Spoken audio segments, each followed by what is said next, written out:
안녕하십니까. 손에 잡히는 경제 플러스 박정호입니다. 지난해 우리나라에서 제일 돈을 많이 쓴 외국인 관광객은 중국도 일본도 아닌 베트남 관광객이었습니다. BC카드가 발표한 작년 베트남 관광객의 1인당 카드 평균 승인액은 19만 7천 원으로 미국 관광객보다 평균 9만 원 정도 더 지출했다고 합니다. GDP까지 감안하면 베트남 관광객 입장에선 정말 큰 돈을 쓴 걸 텐데요. 그렇다면 관광객들은 다른 나라에 가면 어디에 돈을 제일 많이 쓸까요?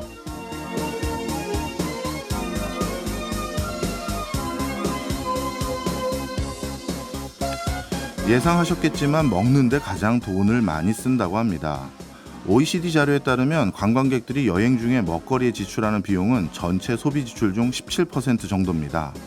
먹거리 문화가 발달한 스페인이나 이탈리아 같은 나라는 30%가 넘기도 합니다.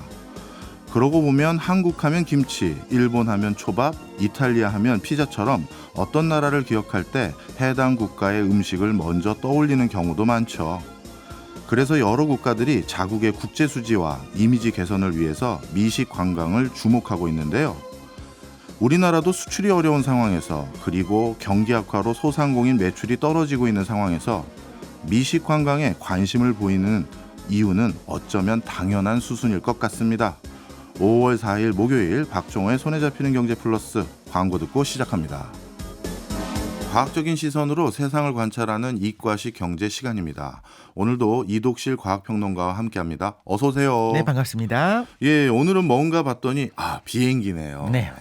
요즘 여름휴가 벌써 설레시는 분들 많은데 맞습니다. 아마 다른 코너라면 제가 비행기 산업이나 관광업이나 이런 거 여쭤봤을 텐데 네. 오늘은 좀 황당한 질문부터 해보겠습니다. 네네.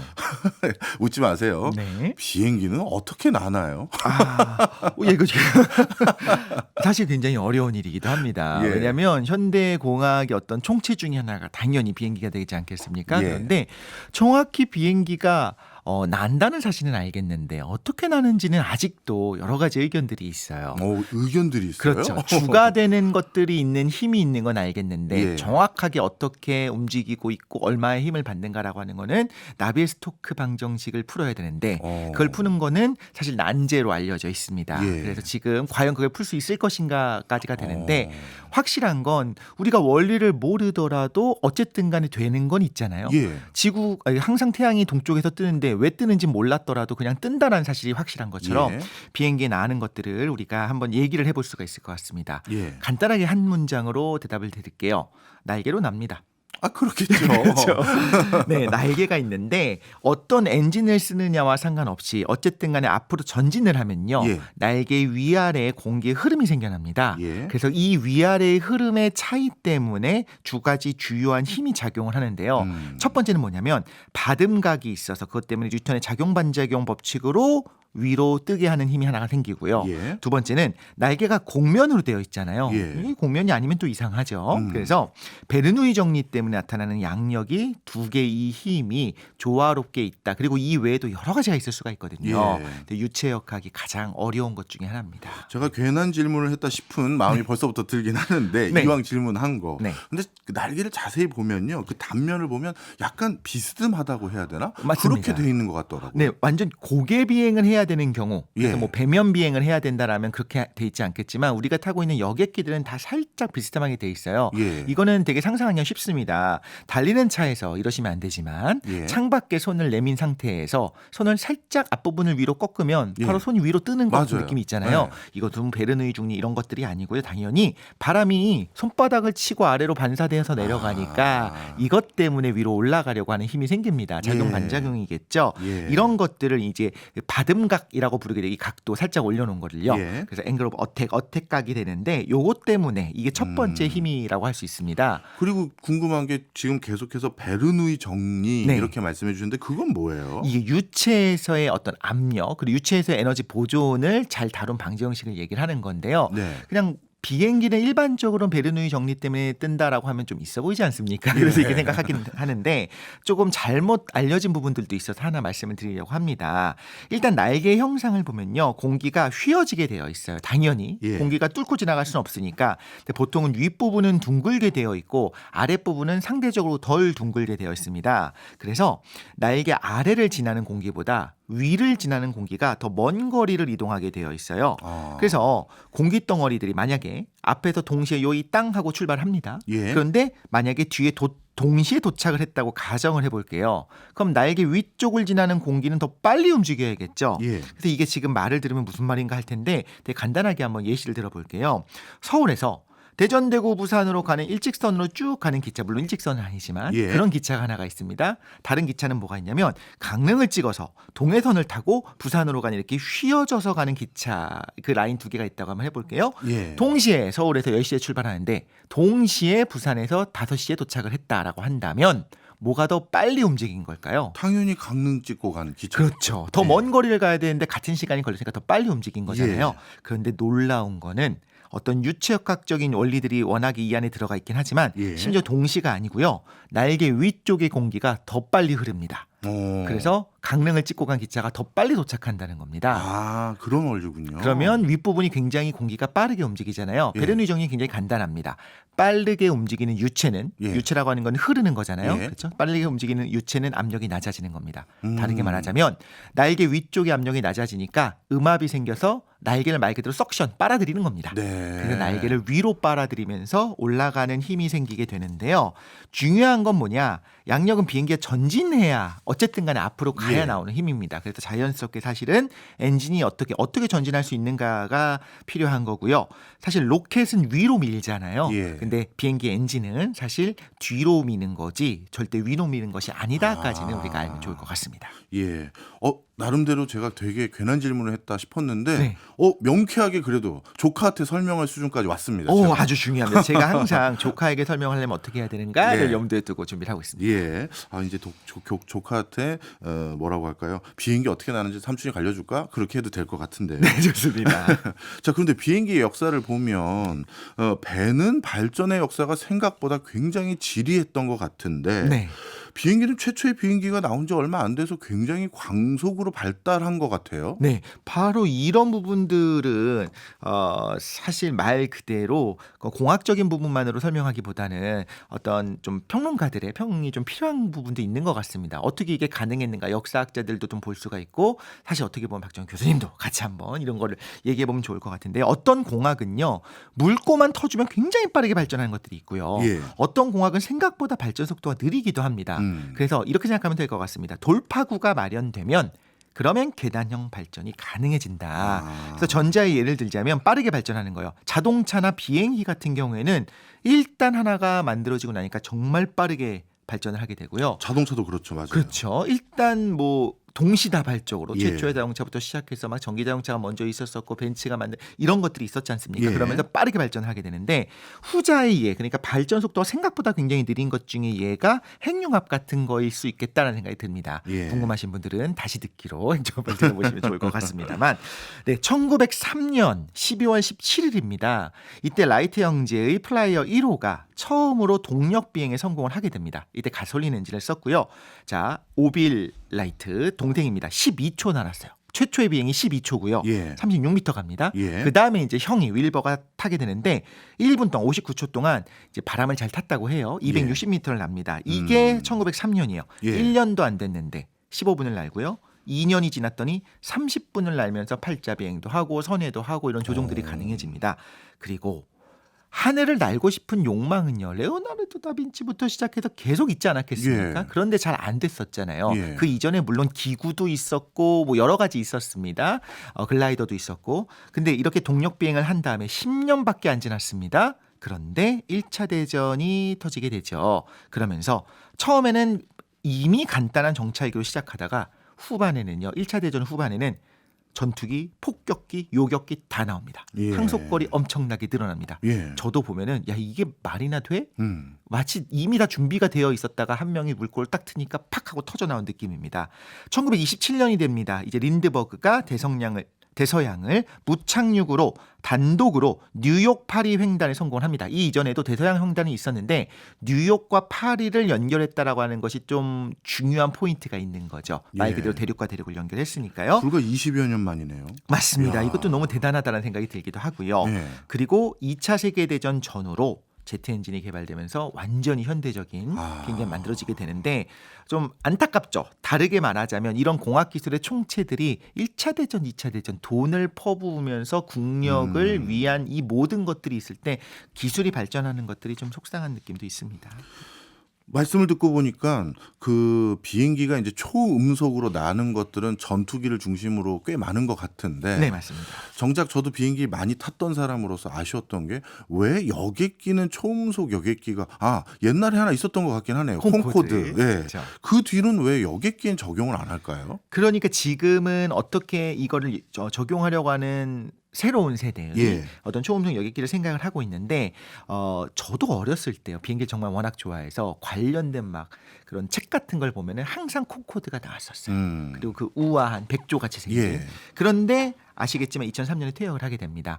처음부터요. 이게 콩코드가 개발되던 것부터가 되게 흥미로운 포인트들이 있어요. 왜 그러냐면 영국이 많은 과학 기술을 선도를 합니다. 아시겠지만 사실 그 맨해튼 계획 원자폭탄을 만드는 것도 미국이 먼저 시작한 게 아니라 영국이 먼저 시작을 했거든요. 그걸 미국이 다 가져갔다가 나중에 돌려준다고 해놓고서 그걸 약속을 어기기도 했죠. 그랬군요. 비행기도 마찬가지로 영국제 비행기 대단했습니다. 제트 여객기도 처음에 이제 코멧이 시작을 했는데 문제는 사고가 몇 번 나게 되면서 이 시장 자체를 뺏긴 겁니다.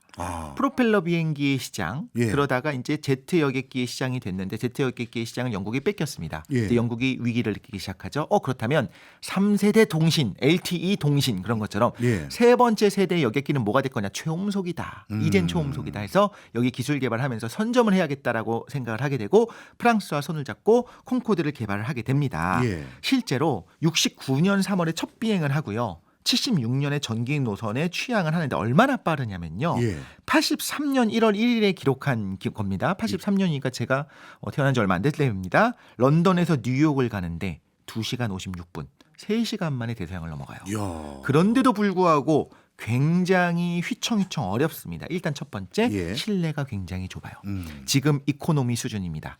가격은요. 그런데 워낙에 이제 유류비가 처음에는 나쁘지 않았었는데 개발이 되다 보니까 오일 쇼크가 터지네요.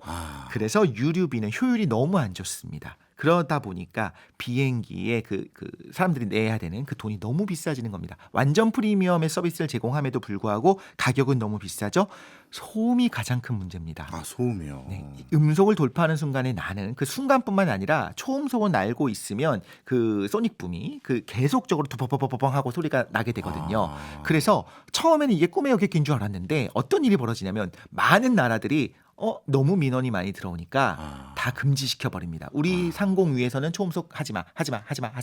그래서 실제로 영국과 프랑스의 국적기로서 딱 7대씩만 가지고 있게 되고요. 예. 어디밖에 못하냐면 대서양만 횡단합니다. 그리고 그 대서양도요. 일단 국경을 벗어난 다음부터 공해상에 올라가서만 초음속으로 가속을 하게 되고요. 예. 그 다음에 이제 예를 들면 미국 상공으로 올라갈 때는 또 다시 아음속으로 내려가야 됩니다. 이러니까 너무 여러 가지로 안 좋은 거예요. 그래서 실질적으로는 교훈도 있는 것 같습니다. 무조건 빠른 게 좋은 거다. 그건 아닐 수도 있다라는 생각을 하기 시작하는 거죠. 그랬군요. 그러면 요즘 비행기를 날게 하는 동력의 대세는 프로펠러가 아닌 제트 엔진인 거죠? 맞습니다. 제트가 뭐냐면 유체가 분출되어 나오는 것을 말을 하거든요. 터보제트 엔진과 우리가 터보팬 엔진 2개 정도를 알아두면 흥미로울 것 같은데요. 터보제트 엔진은 사실 구조를 눈으로 보면 굉장히 쉬운데 제가 예시를 좀 생각했습니다. 예. 이거 들으면 되게 야릇해요. 선풍기를 막 뒤로 돌립니다. 정확히 말하면 이제 압축기가 되는데 예. 선풍기를 바람으로 막 뒤로 돌려요. 그럼 뒤에 막 바람이 쏟아져 들어오겠죠. 예. 거기서 점화를 시켜서 불로 태웁니다. 예. 그러면 고온고압의 가스가 나오겠죠. 예. 그 가스로 뒤에 있는 선풍기를 또 돌립니다. 더 세게 돌리는구나. 그렇죠. 더 세게 돌립니다. 그럼 그 뒤에 있는 선풍기는 뭘 할까요? 더 빨리 돌겠죠. 앞에 있는 선풍기를 또 연결해서 그 압축기를 더 빨리 돌립니다. 그런 식으로 연쇄적으로. 그렇죠. 근데 약간 좀 바보 같죠. 아니 뒤 앞에서 압축해서 공기를 보내서 점화시켜서 뒤에 있는 터빈을 돌려서 다시 앞에 있는 터빈을 돌린다고? 그런데 여기서 에너지 보존 법칙을 위반하지 않는 것이 당연히 계속 연료를 소비하고 있으니까. 그래서 이 힘으로 제트의 힘, 다시 말해서 고온고압의 가스 있죠? 그 힘으로 날아가는 게 사실 터보 제트 엔진인데요. 터보팬 엔진만 쓴다고 보시면 됩니다. 지금은요. 심지어 뭐 우리가 알고 있는 전투기들조차도 다 터보팬 엔진을 쓰는데 콩코드는 터보제트였습니다. 터보팬 엔진은 뭐냐면 그냥 우리가 비행기 탈 때마다 보면 저 엔진 부분에 팬들이 달려 있잖아요. 예. 프로펠러 같은 것이 달려 있죠. 그거는 뭐냐면 똑같습니다. 선풍기에 바람이 불고 압축을 시키고 점화시키고 가스로 선풍기 뒤에 있는 선풍기를 또 돌립니다. 예. 그럼 이 뒤에 있는 선풍기가 뭘 돌리냐면 아까는 앞에 있는 선풍기를 돌려서 또 다시 압축을 시켰잖아요. 예. 이번엔 커다란 선풍기를 돌립니다. 아. 그래서 압축을 일부 하고 예. 일부는 진짜 말 그대로 선풍기 바람으로 뒤로 뿜어내는 겁니다. 음. 그래서 마치 프로펠러 비행기랑 똑같다고 보시면 됩니다. 원리는 프로펠러 비행기랑 똑같은 건데 그 네. 프로펠러를 빨리 돌리기 위한 아이디어를 낸 거군요. 그렇죠. 그리고 내연기관으로서 그러니까 엔진이 왔다 갔다 하는 것이 아니라 이 제트를 이용한다라는 것이 다른 것 같습니다. 이렇게 복잡한 기술이 들어가다 보면 당연히 비행기가 무거워지고 네. 요즘은 점점 더 대형 비행기가 많아지는데 네. 이상하게 교통사고 났다는 소리는 많이 들어도 비행기 떨어졌다는 소리는 생각보다 많이 못 듣거든요. 그렇죠. 비행기 안전한 거죠. 그런데 안전합니다. 일단 먼저 예. 말씀을 드리자면 가장 안전하다라고 많이 이야기를 합니다. 걸어가는 것보다 안전하고요. 그래요? 자동차보다 안전하고요. 예. 기차가 굉장히 안전한 것 같지만 의외로 기차도 사고가 좀 나거든요. 오. 굉장히 안전하다고 하는데 하나 오해하기 쉬운 포인트 하나만 말씀을 드릴게요. 예. 가장 안전하다고 이야기하는 비율을 이야기할 땐 뭐라냐면 거리당으로 이야기를 합니다. 예. 비행기 타고 마실 가지 않지 않습니까? 그렇죠. 비행기 타고 30km 움직이지 않습니다. 일단 예. 비행기를 타면 기본적으로 움직이는 게 몇백 킬로를 움직이게 됩니다. 예. 그럼 이렇게 한번 예를 들어볼게요.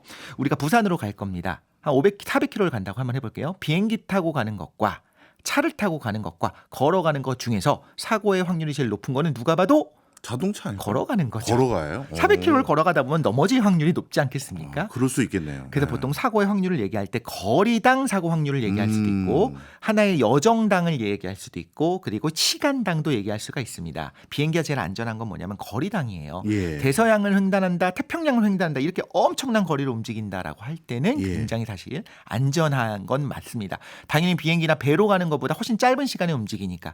그런데 다른 관점에서 보게 되면 하나만 말씀드릴게요. 생각보다 버스가 굉장히 안전합니다. 오. 많은 부분에 있어서 교통기관들을 보면 예. 버스는 상당히 안전한 교통수단이다 생각할 수 있을 것 같습니다. 아, 그렇군요.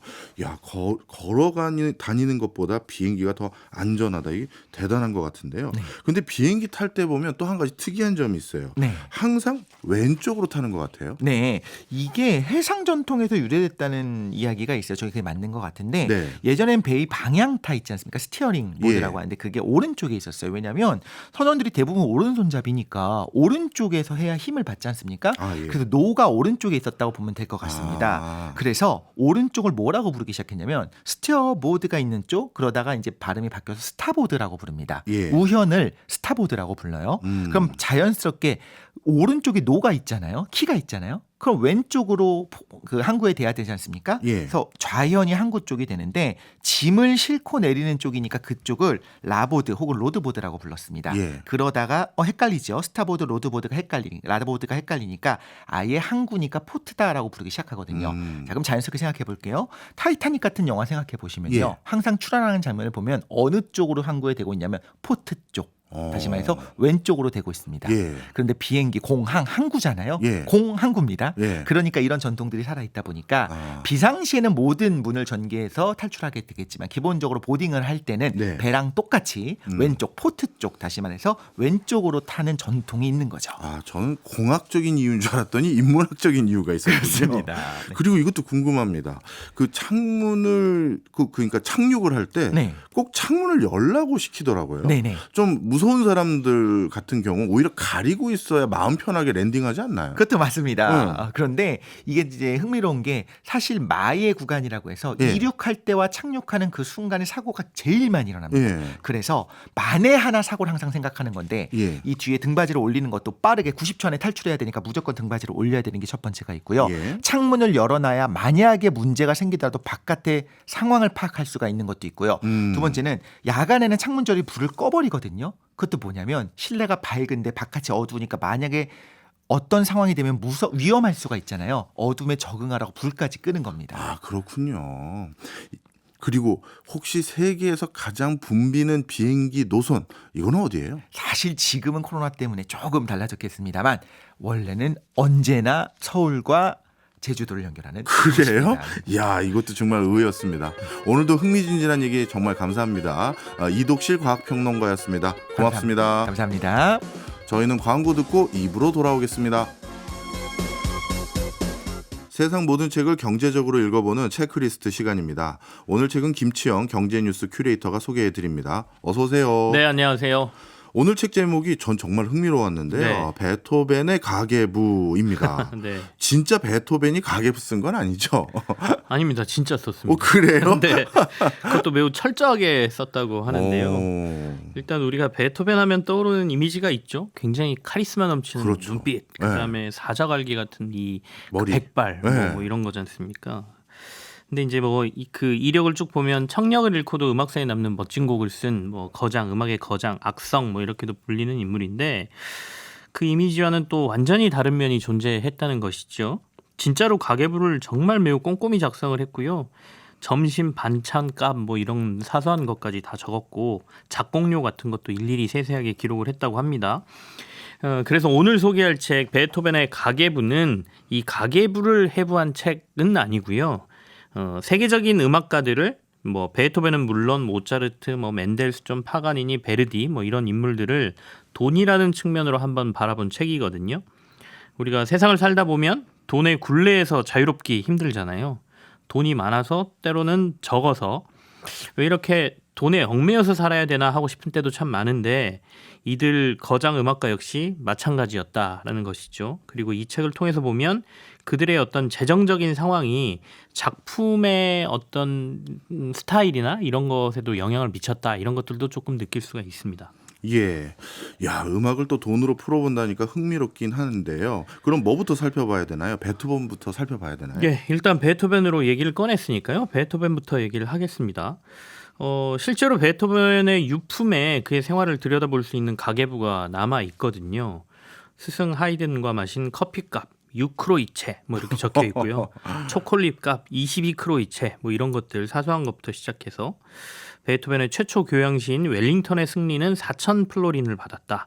그다음에 바이올린 소나타는 뭐 60두카트를 받았다. 뭐 이런 식으로 적혀 있다고 합니다.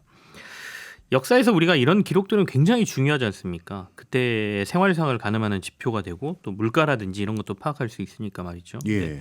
다만 잘 들여다보면 이 베토벤은 계산은 좀 많이 틀렸다고요. 적어놓은 숫자들은 굉장히 꼼꼼했는데 네. 산수는 잘 못하셨던 또 다른 매력을 가진 인물이었다. 뭐 이런 것도 이 책에는 나와 있습니다. 그 영화에서 가끔 베토벤 나온 영화 보면 네. 막 종이에다 악보에다가 막 일필휘지로 음표 쓰는 걸 봤는데 그게 음표가 아니라 가계부였던 거야. 음표는 맞았을 테고요. 근데 굉장히 악필이었다고 합니다. 그래서 그렇군요. 그 베토벤의 이 악보를 알아보기에는 정말 힘들었다고 하거든요. 그러니까 작곡가가 있고 그걸 또다시 좋은 악보로 이렇게 옮겨 쓰는 사람들이 있었다고 하는데 악명이 굉장히 높았다고는 합니다. 그렇군요. 근데 베토벤이 이렇게 하나하나 꼼꼼하게 네. 가계부를 작성한 게 성격 때문입니까? 아니면 뭔가 생활에 좀 쪼들린 건가요? 후자가 맞는 것 같습니다. 물론 성격도 있었겠죠. 굉장히 꼼꼼한 성격도 있었던 것 같은데요. 베토벤은 넉넉한 삶을 살지는 못했어요. 아버지가 궁정음악가긴 했지만 아주 유명하지는 않았고 동시대에 또 다른 천재 모차르트가 있었잖아요. 예. 그렇다 보니까 실제로 베토벤의 아버지는 아들을 이용해서 돈을 벌고 싶은데 모차르트가 워낙 유명하니까 어떻게든 모차르트하고 경쟁력을 갖추기 위해서 실제로 돌아다니면서 모차르트보다 우리 아들이 어리다라고 거짓말도 하기도 했고요. 더 어린 나이로 속이기도 했고 그리고 피아노의 기교를 굉장히 연습을 많이 시켰다고 합니다. 예. 그래서 기교파 연주자로 어떻게든 이 베토벤을 보여주고 싶어가지고 여러 가지 노력을 했다라고는 하는데 예. 그러다 보니까 넉넉한 삶이 아니었거든요. 그러니까 그 넉넉한 삶이 아닌 게 가계부를 써야 하는 이유 중 하나였던 것 같기도 해요. 근데 다만 베토벤이 이처럼 철저하게 돈 관리를 했던 건 이런 궁핍한 삶을 벗어나기 위한 생계적 수단도 있었지만 자유로운 작품 활동, 그러니까 음악가로서의 독립적 생활을 위한 수단으로서였다고 봐야 될 것 같은데요. 그러니까 다시 말해서 독립적인 음악가로 활동하기 위해서다 이렇게 보는 게 맞을 것 같습니다. 음악가가 독립적 음악가는 뭐 다른 게 있나요? 그러니까 그 당시의 음악가들은 귀족이나 궁정에 예속돼서 활동을 했습니다. 스폰을 일종의 받은 거죠? 네, 다른 데서 활동할 길도 없었고 돈을 벌 길도 없기 때문에 경제적인 안정과 삶의 안정을 위해서는 이 귀족이나 궁정 소속 음악가가 됐어야 했거든요. 다만 이건 안정적인 생활은 가능했지만 자신의 스타일을 펼치기에는 좀 힘들었어요. 그러니까 예를 들면 뭐 귀족이 이러이런 행사에 쓸 곡을 이렇게 써줘. 나를 위해서 이렇게 만들어줘. 그러면 거기에 맞춰서 곡을 쓰는 데 불과했다는 것이죠. 베토벤은 자기의 음악적 재능을 인정받은 이후에 이 궁정음악에서 오르가니스트 생활하다 빠져나오거든요. 예. 그러면서 귀족이나 궁정의 후원 제안은 굉장히 많이 받았다고 해요. 천재적인 작곡을 했으니까요. 그럼에도 불구하고 이를 거부하면서 음악사에서 독립음악인으로서의 삶을 추구한 거의 첫 번째 인물로 그려집니다. 그래서 시대상으로 보면 프랑스 대혁명 등을 겪으면서 자유로운 삶에 대한 그 당시의 시대상 뭐 이런 예. 것들도 있었겠지만 자신만의 스타일로 곡을 작곡하고 자신의 작품을 만들고자 했던 것으로 보이고요. 베토벤은 그러기 위해서는 조금 궁핍하더라도 독립해서 곡을 쓰려고 했던 것이죠. 그러니 한 곡 한 곡이 굉장히 소중했던 거고 제가치를 받기 위해서는 더 철저하게 돈을 요구하기도 하고 그렇게 번 돈을 철저히 가계부를 써가며 관리했다 이렇게 볼 수가 있으니까 손쉬운 후원을 뿌리쳤으니 원래 돈도 그리 넉넉치 않은 집안에서 얼마나 이 베토벤이 돈 관리가 중요했겠습니까? 근데 베토벤은 당대에도 워낙 유명한 음악가라서 네. 유명해지니까 곡도 뭐 비싸게 팔거나 아니면 비싸게 어디 여기저기 초청받지 않았을까요?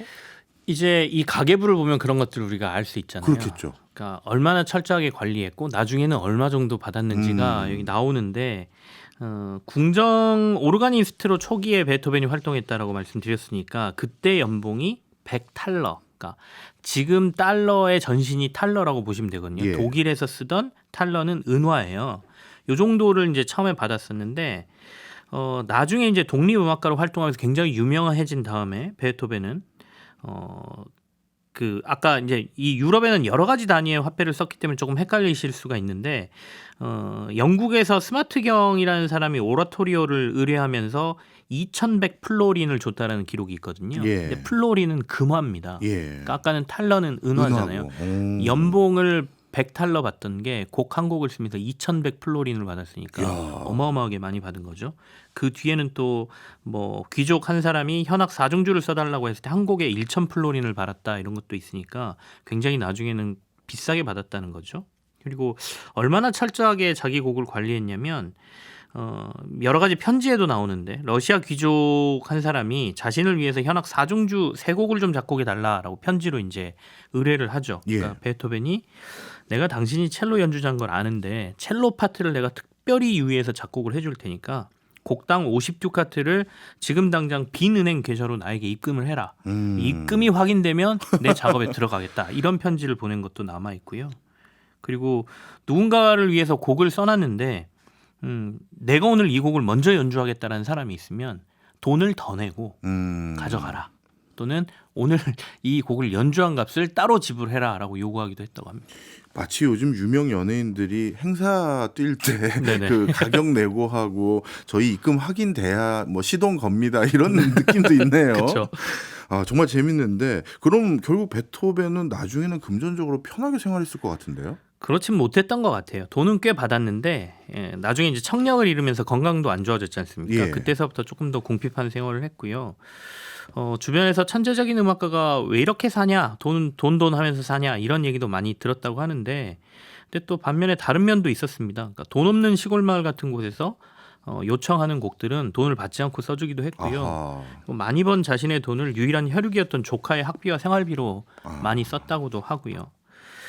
어쩌면 그는 그의 가계부는 자유로운 음악인으로서 살기 위해서 철저히 예속의 삶에 저항했던 그의 자존심을 지키기 위한 무기였다 이렇게 볼 수도 있는 것이죠. 그래서 베토벤 장례식 때 2만여 명의 인파가 몰렸다고 하는데 대단하네요. 그걸 그린 뭐 그림도 남아 있고요. 예. 근데 베토벤은 이 외에도 음악사적으로 굉장히 중요한 인물로 꼽히는데 앞서 이제 본인이 그 독립음악가로의 첫 번째 시도를 했던 거의 최초의 인물이라고 말씀드렸지 않습니까? 예. 베토벤이 이러고 난 다음부터 사실은 음악인들의 다양한 직업군에서 나오는 음악인들이 나오기 시작합니다. 예. 그러니까 그전에는 대부분 궁정음악가에서 일하던 음악가 출신 집안에서 유명한 음악가들이 나왔는데 그 이후에는 뭐 정육점 아들, 법관 출신, 농가 출신 사람들이 유명한 음악인들이 튀어나오기 시작하거든요. 그러니까 전문직으로서 음악을 하면서도 살 수 있다는 걸 보여준 게 베토벤이라고 볼 수 있고요.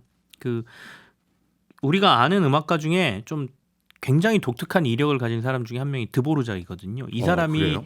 정육 기술을 가지고 있었던 집안이 정육점을 했던 집안. 그러니까 이후에 이런 사람들이 나왔다는 것이죠. 예. 그리고 음악사를 연구하는 사람들 입장에선 베토벤이 또 하나의 인물인데 자기 곡에 철저하게 번호를 붙였던 인물이 베토벤이에요. 예. 그 전에는 곡에다가 번호를 붙이는 사람이 없었거든요. 예. 그래서 모차르트는 보면 퀘일 넘버 뭐 이런 거 있지 않습니까? 나중에 퀘일이라는 음악 그 연구가가 번호를 붙인 베토벤 거죠. 작품에 번호를 붙인 거죠. 예. 그래서 음악사적으로도 굉장히 중요한 인물이다 이렇게 볼 수 있습니다.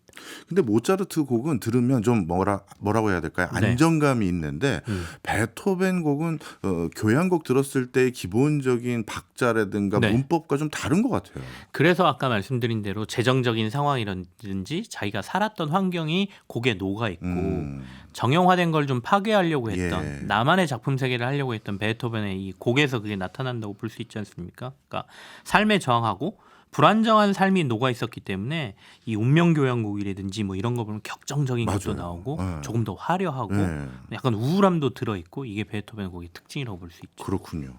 야, 베토벤 한 명을 가지고 이렇게 가계부로 이렇게 이야기거리가 많은데 이 시간은 모자랄 것 같은데 우리 또 어떤 인물 봐야 되나요?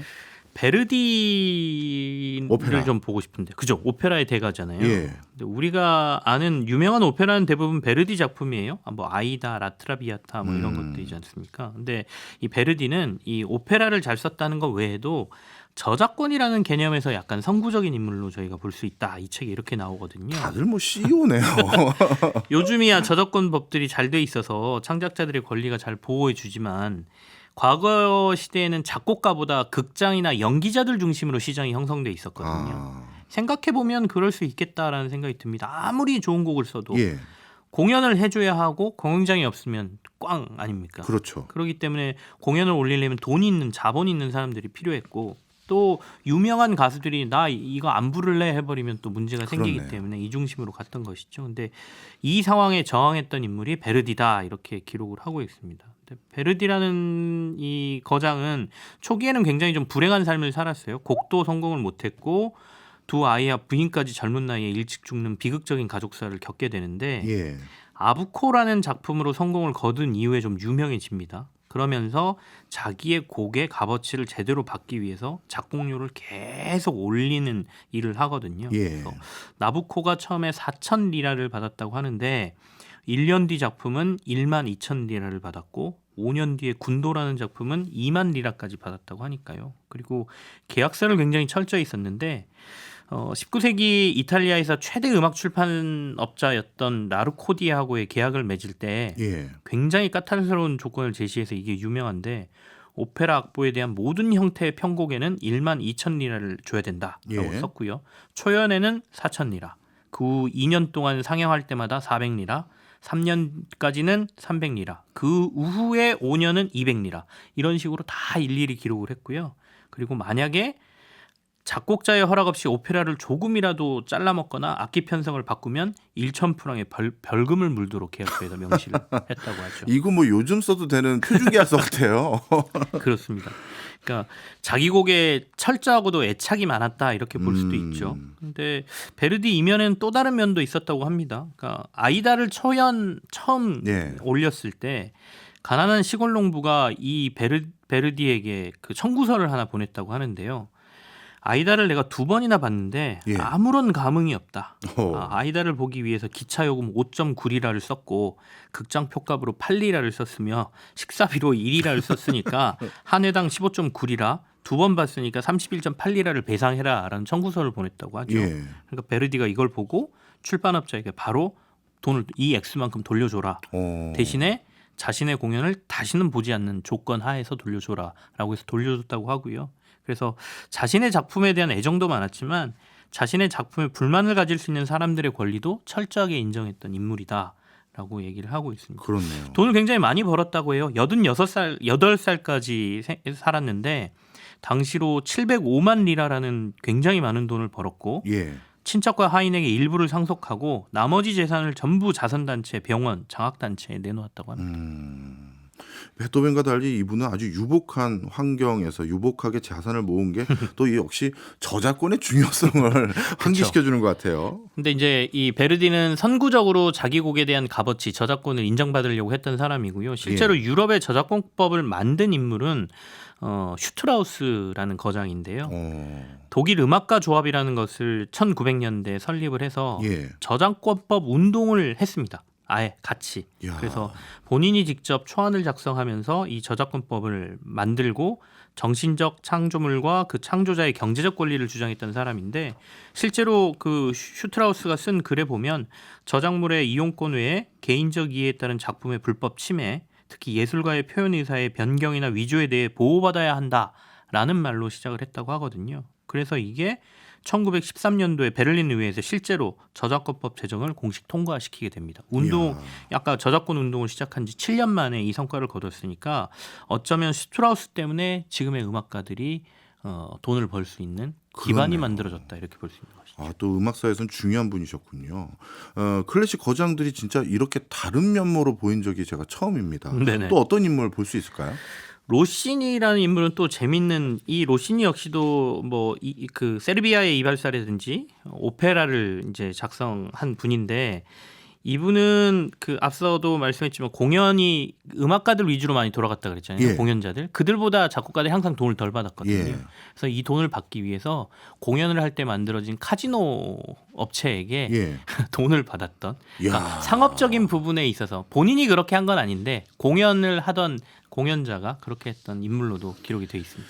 음악가도 직업이니까 역시 자신의 권리를 스스로 지키기 위한 노력이 처절했네요. 네. 오늘 너무 흥미로웠습니다. 지금까지 김치영 경제뉴스 큐레이터였습니다. 고맙습니다. 네, 감사합니다. 지금 나가고 있는 노래는 김현식의 비처럼 음악처럼입니다. 오늘 서양 음악의 대가들에 대한 내용을 배워봤는데요. 그래서 우리나라 대중음악사의 대가이자 오늘 마침 비 소식도 있어서 선곡해봤습니다. 박종호의 손에 잡히는 경제 플러스는 내일 11시 5분에 다시 찾아오겠습니다. 고맙습니다. 난 당신을 생각해요.